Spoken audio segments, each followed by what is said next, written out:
okwe donc opo enu ale ni be ni aja baba mi ase enyaka o le gboro le arabu pe me effectivement parce que ya epo amesi ami psychologie ne enyale va aso susu nya ka sedo ni nya kwa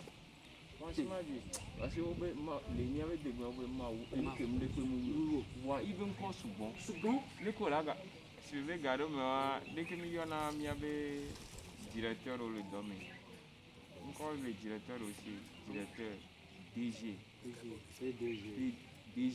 PDG non le gado me DG directeur supérieur wa amegawa il est capable de yon ko bugo na garo mane mi le tewa mi na ba que va ser explicación le la se gome no va de gome no la se gome no no ple ni nanya ena nyizo pastor cha eba be ke eba ebe anyigba ebe piko nya otie wa ibi anyigba bia no yo uriel la omnyanya ba anyigba ko le yo no gba yo anyigba to ko yo era be sakpate omnyo sakpate ejo anyigba ko e mi atogbu won lo yo sanana la so wo eni se ma de ke so nko so ne question gamari yaro assalamu alaikum wa alaikum salam dare mi kira sala le fiyo ni di 30 dawo okay gamari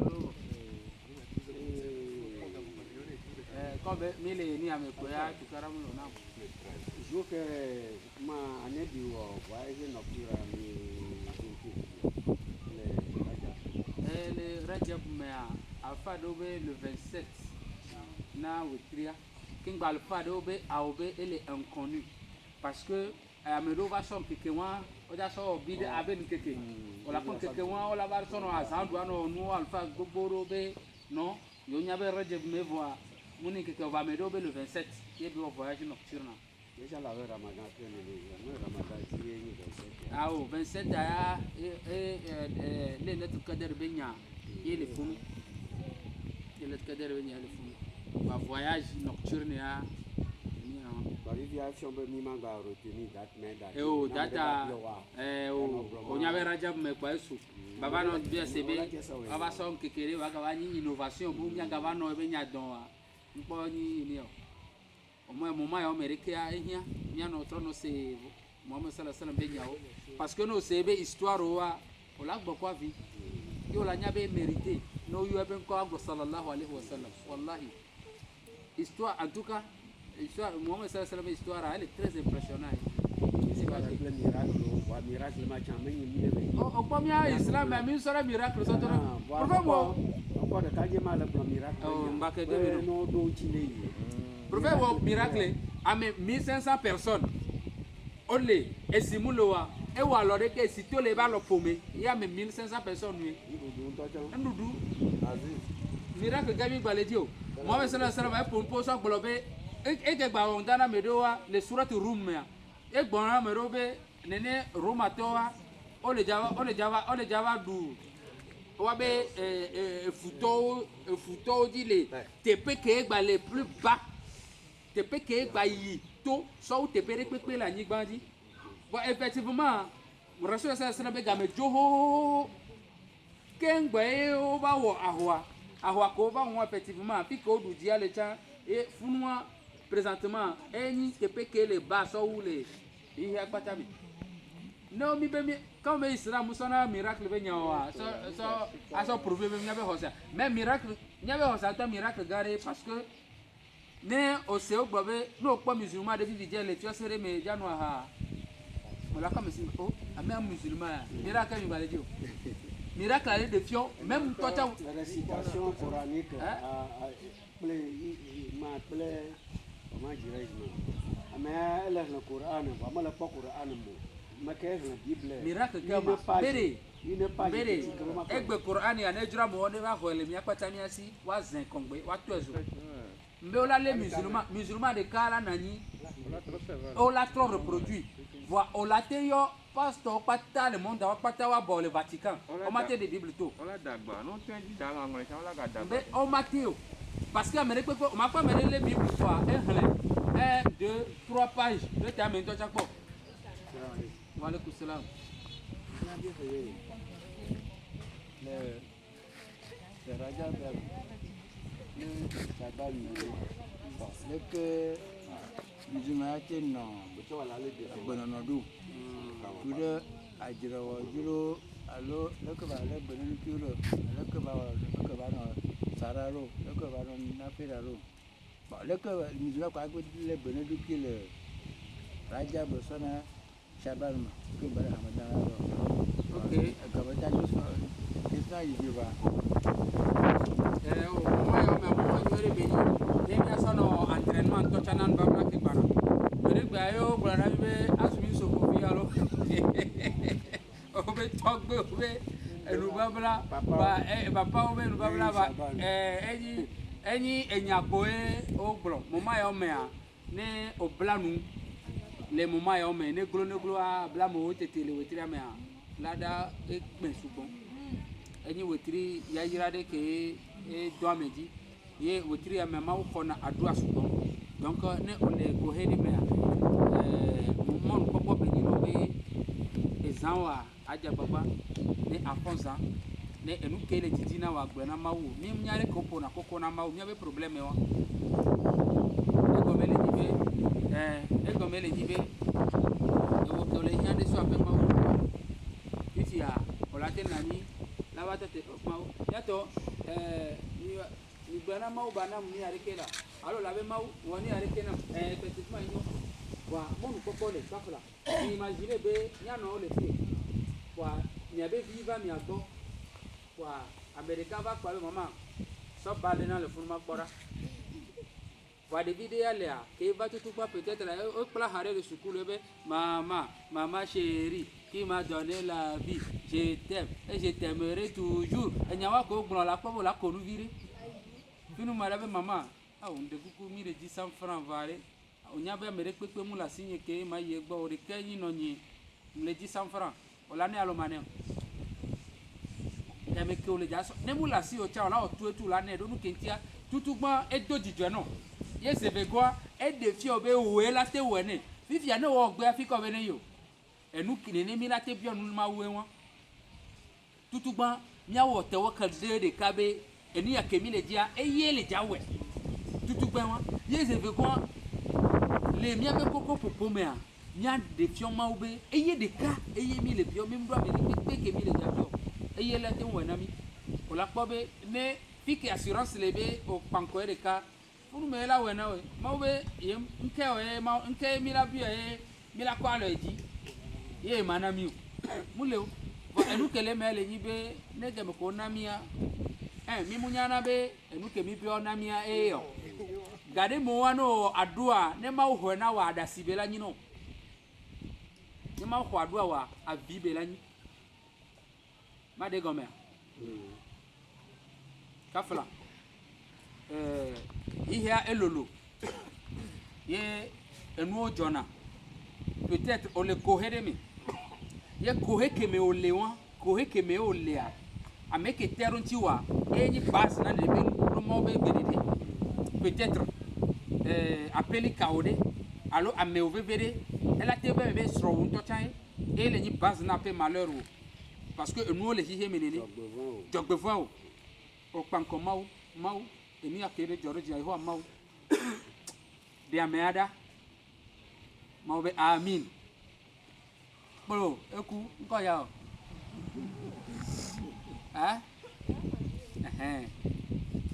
ego mele nyibe mi abe adua gare o me ani ma ko na wa abibe ni nene ke edewa ela ni no wa enu ke mi anya ele nyibe mi ngba po ebe enu ke mi sible mi le dia epo eyan enu ke mi le po be yare mi le di ma mu le di be ehun mu le di ehun o le di peut-être anu boule plus valeureux no so ohu ke ma o de ke do ebe nunya ela so adua won ela so dramo de no peut-être dans 2 semaines o ja accident if ya ma o so adua won ko ho so dra e modo no be wo mule ja accident o mule ja ledo o mule ja be zangale kondio ma o adua wa nkonya oro o le lãmesẽ me vɔ le bi di be mawu mu le sɔnu ko le dzia sɔna o etia mawu ne xɔ aɖua na míanɔ aɖua na míanɔ nɔwo nusu ne nɔ aɖua na nyɔnu nyɔnu ne nɔ aɖua na nusu ɖo nu keŋtia ne owó nusu le dza to la va dzi va enya ɖe kpe ke nyɔnu la gblɔa mawu be exɔ nɛ ɖo nu keŋtia mawu sɔ nusuwo be nusuwo ne va dzi va na nyɔnuwo míabe secret ɖeka le nyi mía srɔ̃wo ne wowɔ aɖua na mía mina kpɔ edzo dzesi be ne tukara le asukpa si domea même nusasa tsã ekea la nyamɔ la gogo be wòdza ple nu egɔme be eɖona répercussion ɖo míabe nusasawo dzi ŋutɔ tsã donc ne dzidzɔe le ahomea eyina kaka míabe nusasawo tsã dzi kpoa mawu ne sɔ dzidzɔ sɔ do ahome na mí mawu ba ko ŋzizi na mí ba sɔ míabe vodadawo sɔ ke mí. nyɔnuwo le nya sema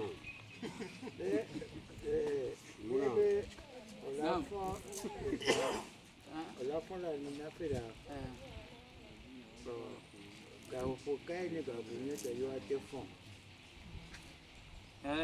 míakpɔe ɖe dzesi be ne mi ye surate muzammil mea ya ayyuha muzammil qum layla illa qalila nisfahu aw inqus minhu qalila aw zid alayhim wa rattil alqur'ana tartila mawu continue le gblɔ be inna sanulqi alayka qawlan sakila mawu be wòle asɔ zã mama mi alo woame ɖo teƒe tɔ̃ alo teƒe ne alo vi sue ɖe kpo ne azɔ do gbe ɖa na ye ne ahlẽ koran kple o mawu be yewola révéler secret no ame ɖe kpekpe ke fɔna zã dona gbe ɖa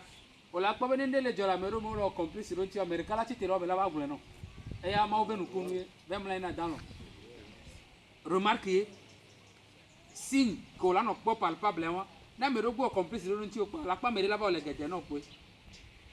usɔt mawu la sɔ fiɔ le alɔ me ɖo wòle trɔ mo sesẽ be ne be le do gbe ɖa zã mawu be mi do nya kpekpewo mi la gblɔ ne secret ke le me wa ye gãtɔ le me mawu be o ke fɔna zã dona gbe ɖa sɔ ʋɔnudrɔ̃gbea mi le dza fɔn le position élevée game ke amewo le dalɔa wɔtɔ te ɖo mawu ŋuti ɖo hypocrite ŋutɛ fɔna zã o ayemenuwɔtɔ ŋu fɔna zã o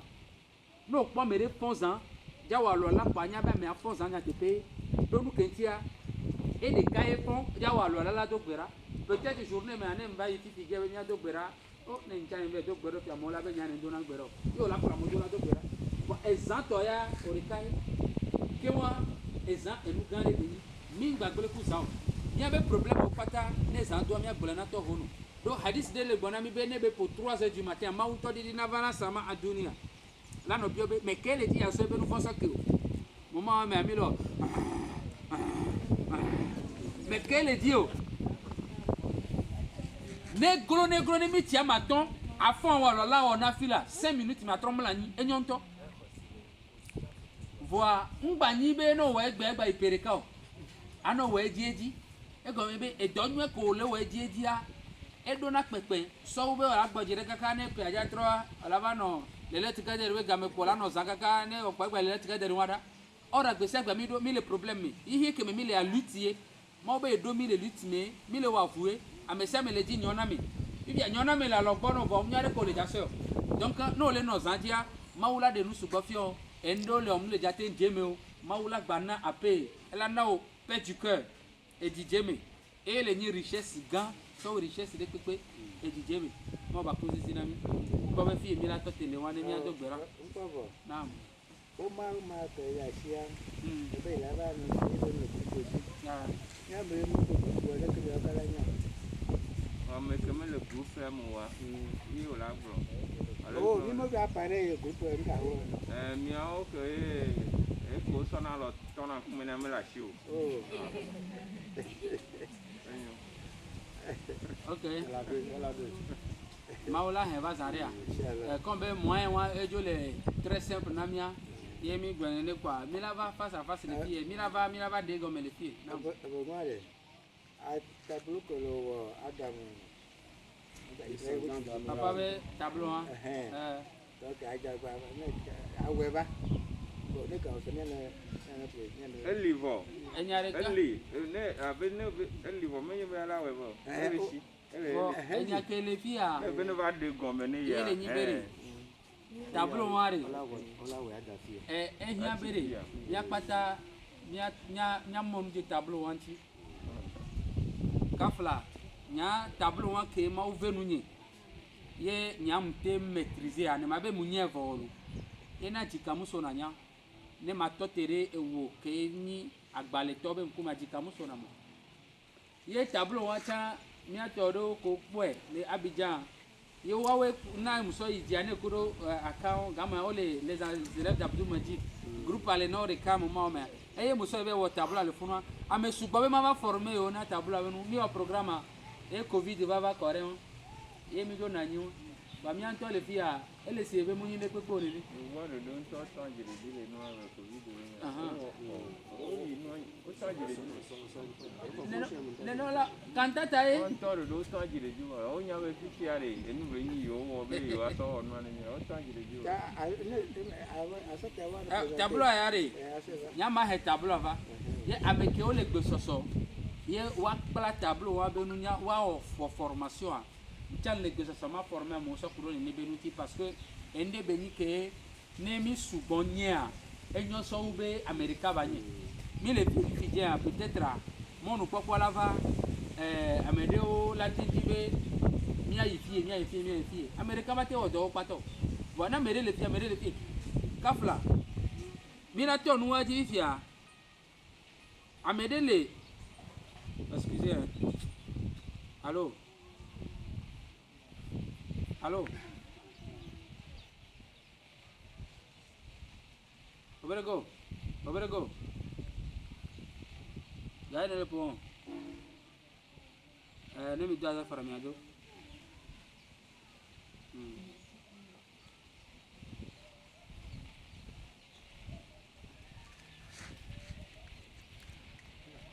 Tableau noir. Ne me jagwa mi apata mi clear. Elle a dormi à Patamiadi parce que elle nous soubole mais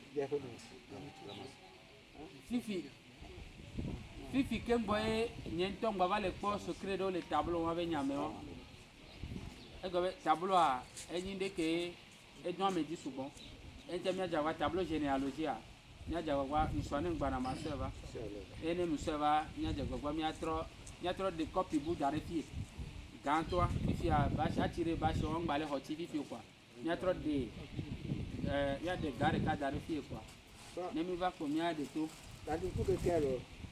quand c'est la veille le tête quand c'est la veille ça c'est même ok ils arrivent mais c'est comme ça tableau amina he va que il y a des tableaux pourquoi pas nous au chawanya tableau nous au chodo la nye garder moi et nous souvent les que nous la tête de na novia nous ehia nyɔnu ko wola sɔ ebe wola wɔ dɔ akafla mi akpata mi nɔ imakasi mɛsa gbɔ ke ame sugbɔ edo nene be nunya voa mo ame sia ame do mɔnu kpɔkpɔ ke la bɛ wɔ la mo dome peut-être ne mi kpɔ amewo sugbɔ mi forme wo sugbɔ ame ɖewo la nɔ wɔ amea peut-être eke wɔ la wɔ mi nya te wɔ ŋutatsɔ donc enu ke dze be mia dze gbagba mia forme ame ɖewo wa game wa egbea peut-être miacha mi la gobe omoya eke miacha mi tenwa nke miacha mi le jewa mi vere kema allô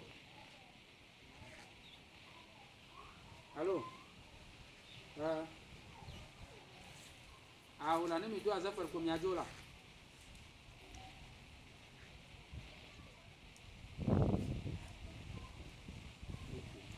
kiwa egbiara mesia megbo mi so mi la so tableau ya va ba mi aja gbagba mi ana mi aja mi le gbe soso alo nu so gbe la jihada ne ma so pe mi ase mi ana o ne mi gbo jihad sa mi ase nya ko o gbo na mi hadisi won gbese gbe ne va mi ana gbo ma na do nku na mi e go me le yin be nyonde e ba Muhammad sallallahu alaihi wasallam gbo ele bi ebere ya rasulullah gbese agbe nu so no le gbo bo wa de zakawa we no la do gbera me mia wa mia be gbedoro nto cha musuno le wetira me yo rate na se abe to ame na ma to amade no le gbolobe wa jihad anu suwe no le gbolobe wa de zakat anu suwe ne le yava wa wula anu suwe no ja wa dini be do pada anu so pe lona la da o keke nya nyo no wa e kenyi mi atoma rasul sallallahu alaihi wasallam ko mkaka be to nebe ele to nebe sabo be nyonu ya bio question de ke ela ɖevi na nyɔnuwo kpata le xexea me mi ya réponse ko nea ebe nyɔnu yi be do dzidzɔ na srɔ̃ ele sigbe be owɔ le ya ele sigbe be owɔ jihad ele sigbe be owɔ ona zaka hadisi wa ele de gɔme ye wole gblɔ na mi bere miabe alijanna le nuso va fɔ gɔme hadisi wa n'o be alijanna wo le esrɔ̃ wo va fɔ gɔmea egɔme le nyi be n'o te bɔbɔ nɛ ye edzidzɔa akpɔ edo dzesi be lada wo le dza xɔ vɔa nyanyɔ ɖe be en retour ne nusu ya do veve sese na ma wela le lo wa ŋusẽ mu le asi o parce que nume le mia si vɔa ŋusẽ le mia si o vɔa mawu trɔ prendre gara na mi be ne mia mi wɔ mia tɔ ke dze ke ŋgbɔe en retour o wɔ bara na mia mawu be mi tati nye ŋutɔ nye la wɔ mia va xɔa na mi nene be le wɔn ye ŋuti nyɔnua ne wɔ siasia ya dze agbagba ne ba teŋu do dzidzɔe na srɔ̃a wobe nyɔnu ɖe kpe ke la tati esrɔ̃ la bi dzi kaka enu la kea baba ɖe ne enua gbe va kɔa kafla gaɖe mo wa enu ke nusu kpɔna nyɔnu mu kpɔnɛ o nu ke nusu kpɔna nyɔnu mu kpɔnɛ o ye ŋuti adefo islam me ne wole dzi témoin ɖeka ne nusu mu le oa nyɔnu ame eve wo zãna ne ɖe wola be mi va kpɔ témoin na ma ne be nyi be témoin ɖeka mu le o na nusu oa nyɔnu ame eve parce que mawu kɔkɔ nyɔnu ale gbegbe be mawu sɔ nyɔnuwo sɔ da ɖo alijanna be kadowo me ye ŋuti esɔ ʋɔnudrɔ̃gbea le ɖagbe kea amewo dza kpɔ mea nyɔnuwo tsɔ le wa me ame ɖe la bia se be nu ka dzi womewɔ nusuwo spécialement da ɖe be alijanna be nusuwo ma alo mi se wɔn kpɔa donc nyɔnuwoa kewa nyɔnuwoa kesinɔnuwo nyi le mawu be kesinɔnuwo dome ne mawu lɔa miava ɖe me na mi nyisɔ inshallah ne mi yɔ tabla va game ayi do mi na egbedoɖa kpɔa mawu ba xɔ aɖua na mi ba ku ŋzizi na mi ba sɔ mi ba vo dadawo sɔ ke mi ba dzɔ mi ɖe mɔdzɔdzɔtɔ la dzi ego mi gblɔ fi ke wo mi da vɔ le mawu ba sɔ ke mi ego mi gblɔ nyuie ɖe mawu ne na miasɔ do dɔwɔwɔ me mawu ne na teƒe abali ke na mi mawu ne na teƒe abali ke ende kpekpe ke la va la xɛ tukara va mia me le fia mawu ne ɖe na mi ye susu ke mi la ɖe ye be la dɔ mia kpata mia dzia mawu ne ba sɔ susu ma ɖo susu me na mi wa eke mia mi le kpɔ be nyɔ vɔ nyateƒe me mu nyɔ wa mawu ne ɖe ɖa kpa ɖeka ba sɔ eke nyɔ sɔ na mi ba ku ŋzizi na mi ba dzɔ mi ɖe mɔdzɔdzɔtɔ la dzi mia kpata ehiãtɔwo mi le biɔ mawu be ba wɔ mia be hiãwo na mi ame ɖe kpekpe ke le dzi srɔ̃ la ɖe mawu ne bɔbɔe ne ye ame kewo ɖe srɔ̃ vɔ ye masɔmasɔ le na nyi mawu ne na ne wo gba gblɔ enya bara ne nɔvia ŋutɔ tsã ba se kuɖo vivi mawu ba sɔ vivi sese sɔ ɖo asukɔasiwo dome ɖo mawu ŋutɔ gblɔ be mi wɔ mi asukɔasi ne miaɖe mia nɔnɔwo ne miakpɔ dzidze me mawu be yewoe sɔ nuzizi kuku ku ɖo lɔlɔ sɔ do mia me mawu ne sɔ nuzizi kuku ku lɔlɔ sɔ do kuku ɖe kpekpe me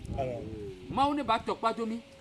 gbɔgbɔ bara kewo mi mu kpɔ ke mi mu dzesi oa gbɔgbɔwo kpɔtɔ ke la kpankɔ mia mi le fiɔ kpɔtɔtɔ le mawu gbɔ ku ɖo nene be gbɔgbɔwo nu mawu ba na mi nu ke mi la ɖu mi la nu ba sɔ mi ba vo dadawo sɔ ke mi mawu ne na edu ya ŋutifafa ba nɔ dua me na mi ba tɔkpa do mi enya ɖeka le ma gblɔ ame ɖe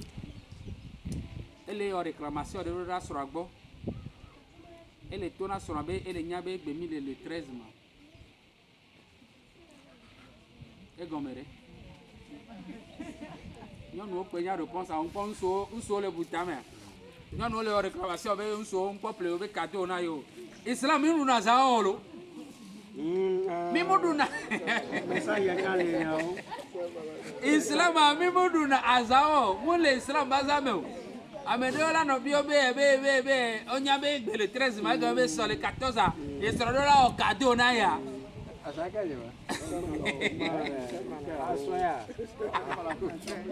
milesia enya wa mu le islam me o na me ɖe wɔ réclamation wa gba ne be wɔ si far boŋu azã wa mu le islam me o le islam mea gbese gba se va la te be yina musulumi le islam mea gbese gba do dzidzɔ na srɔ̃ ne o to ye o kpɔ ŋɖe be dzɔdzi na wa ple va na srɔ̃ ne o tsa o sara no nyɔnu o sara no yi kaka o kpɔ nua dodo ɖea papa egba mpla takpe ava na o lo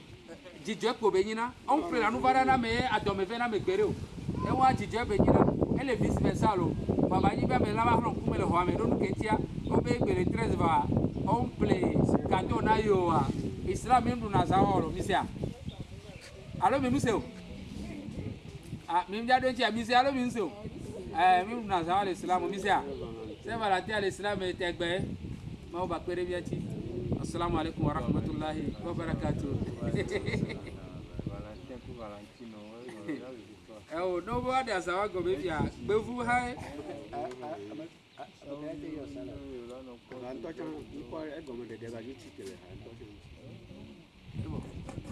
Thank you.